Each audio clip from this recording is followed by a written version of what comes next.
دنیا چ رہیے کہ کسی دا دارو بن کے رہیے. کیا خیال ہے؟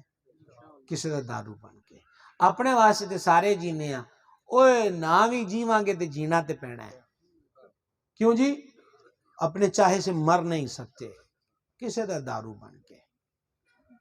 وہ پرانے بابے کہندے سی یا کسی دے ہو جائیے یا کسی نو اپنا کر لئیے.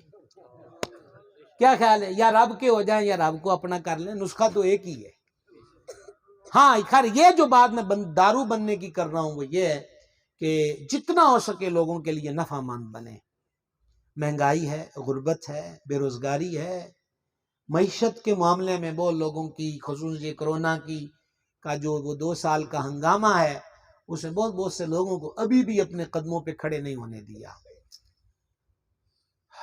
میں یہ سمجھتا ہوں، میں اوریجنل باتوں کا عادی ہوں. مجھے کوئی وہ کہتے ہیں کیا ہے کہ وہ جو ہوتی ہے نا معمول کی تقریریں، وہ ویسے مجھے تقریر نہیں آتی، تو یہ ایک درد دل ہوتا ہے جو لفظوں کی صورت میں کریا ہم پہنچا رہے ہیں. میں کئی مرتبہ اس کا ڈیپلی جائزہ لیا ہے.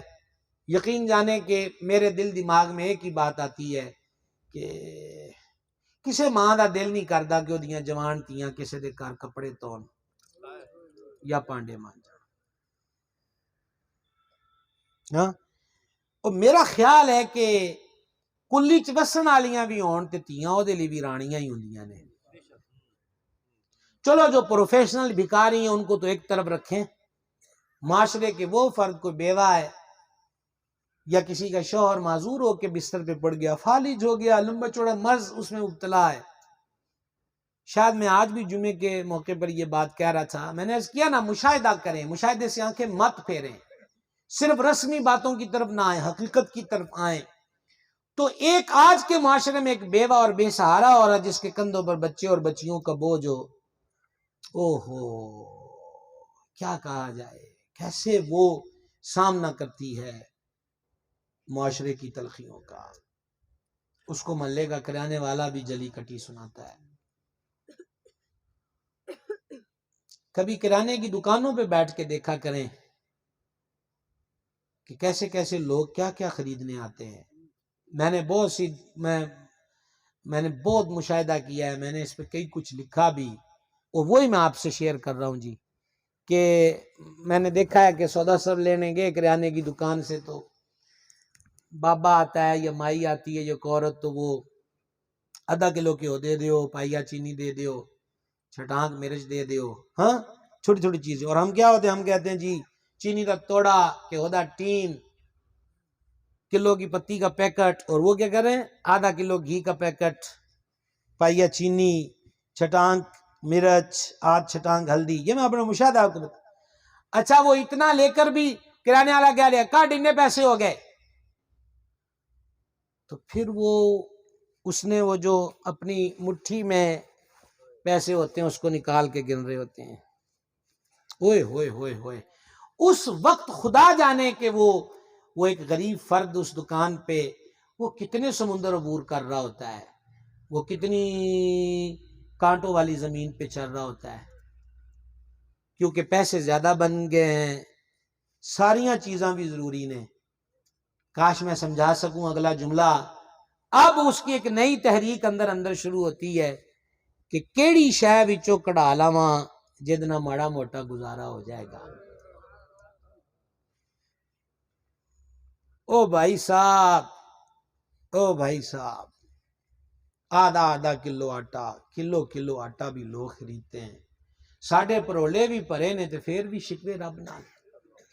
شیخ سعدی علیہ رحمت سے کسی نے پوچھا بابا کی حال ہے؟ انہوں نے کہا حال کی ہونا ہے، نعمتہ کھا کھا کے دند کس گئے تے شکویاں تو زبان ہون بھی باز نہیں آندی، وہ اب بھی شکوے کر رہی ہے. تو اس کے لیے وہ لمبی چوڑی جماعتیں بناؤ، یہ کرو وہ کرو، بھائی کوئی ضرورت نہیں. ایک گھر میں 70-80، ایک گلی میں 70-80 گھر ہیں، مان لیجئے اس میں 30-35 بالکل غربت کی جو لکیر ہوتی ہے اس سے بھی نیچے زندگی بسر کر رہے ہیں. تو کیا خیال ہے وہ 50-55 گھر مل کے 2 وقت کی کسی کی روٹی بھی نہیں چلا سکتے؟ گلی ٹو گلی، محلہ ٹو محلہ ایسا تصور پیدا ہو جائے تو امید کرتا ہوں کہ بہت ساری رانیاں بیوہ ماں کے آنگن میں رانیاں بن کے رہ سکتی ہیں، انہیں بھکاری نہیں بننا پڑتا۔ تے دوجی گل یہ ہے کہ جے کدی رب توفیق دے دے نا کسے نو کچھ دین دی، تے تانوں صوفیاں دی ایک گل دسن لگا ہے، وہ کہندے نے میاں کہ تے اپنے آپ نو بڑا نہ سمجھی، مالک دا نوکر سمجھ کے دویں۔ او ہو آپ نے غور کیا میں نے کیا کہا ہے؟ یہ بہت بڑی بات ہے، اس کا ترجمہ بھی کر دیتا ہوں۔ انہوں نے کہا کہ اتنا سمجھی کہ اے جڑے پیسے یا کوئی چیز میں کسی مستحق کو دی ہے، یہ اللہ نے میرے ذمہ لگایا تھا، چلو فقیرہ نوکرا، نہیں سمجھ آئی؟ چلو فقیرہ نوکرا، اللہ فرماتا تم فقیر ہو۔ اللہ ہمیں وہ کہتا ہے، آج ہم نماز میں سے پہلے کہہ رہے تھے نا کہ سواد ہی اس مالک دے بوئے تے آندا ہے، آکھن دا کہ مولا اسی تیرے بوئے دے فقیر ہاں، اور تو ہمارا مالک ہے، تو ہمارا خالق ہے۔ تو صوفیہ کہتے ہیں وہ جڑے پیسے چار دیتے نے نا، وہ تو سمجھ کے اللہ نے تجھے نوکری دی ہے، اللہ نے قبول کر لیا، ملازم رکھ لیا اس نے اپنی چوکھٹ کا، چل پھڑ پیسے دے انہوں، او نوکرا۔ غالب کا ایک شعر ہے کہ بنا ہے شاہ کا مصاحب پھرا ہے اتراتا، وگرنہ غالب کی شہر میں آبرو کیا ہے۔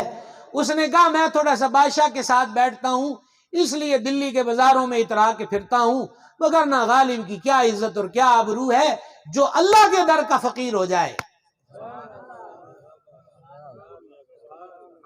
او بھائی جی کیا کہیں، چلو آپ کو اور سوکھا کر دیتے ہیں۔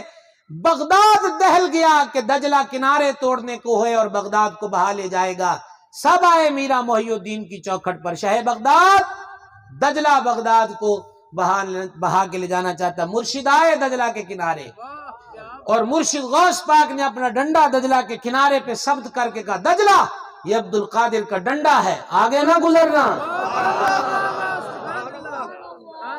جو تیرے در کے فقیر ہوتے ہیں وہ آدمی بے نظیر ہوتے ہیں، وہ بڑے با کمال ہوتے ہیں، لہٰذا اس نوکری کو نبھانے کی کوشش کریں، باعزت طریقے سے لوگوں کی ہیلپ کریں، لوگوں کی امداد کریں، کہ یہ عمل اللہ کو بڑا پسند ہے۔